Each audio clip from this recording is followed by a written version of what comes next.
ची लाडकी बहीण योजनेचा हप्ता वितरित करण्याच्या हालचाली सुरू झाल्या। महिलांना 2 महिन्यांचं अनुदान एकत्र दिलं जाणार आहे। दरम्यान राज्य सरकारने या योजनेतील सुमारे 2,42,00,000 लाभार्थ्यांना अनिवार्य केलेली केवायसी केवळ 1,60,00,000 महिलांनी केल्याचं महिला आणि बाल विकास विभागातील अधिकाऱ्यांनी सांगितलं। खरं म्हणजे महालक्ष्मी सरस 3 ठिकाणी आपण घेतो।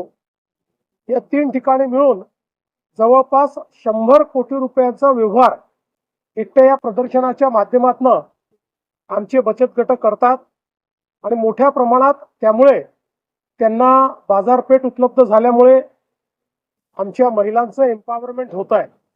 आज खरं म्हणजे ग्रामविकास विभागाच्या माध्यमातून मोठ्या प्रमाणात आपल्याला कल्पना आहे की महिला सशक्तीकरणाच्या योजना आपण त्या ठिकाणी करतो आणि त्या माध्यमातून आज महिला या आपल्या एकूण अर्थव्यवस्थेचं चाक म्हणून काम करू लागलेले आहेत।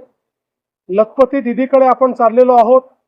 जवळपास आपल्याला कल्पना आहे की 33 लाख लखपती दीदी आपल्या झाले आहेत। 25 लाख यावर्षी होणार आहेत।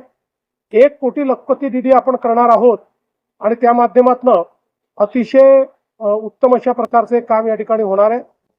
आज आपण हा देखील निर्णय केलेला आहे की आता 12 जिल्ह्यांमध्ये उमेद मॉल आपण तयार करतो, कारण या प्रदर्शनीचा जो काही अनुभव आहे त्या अनुभवाच्या आधारावर परमनंट मार्केट प्लेस, एक कायम बाजारपेठ आपल्या महिलांना आणि बचत गटांना मिळाली पाहिजे।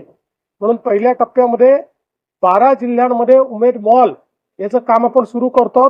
टप्प्याटप्प्यानं 36 जिल्ह्यांमध्ये उमेद मॉल आपण तयार करून आमच्या महिलांना त्या ठिकाणी पूर्णपणे मदत करणार आहोत।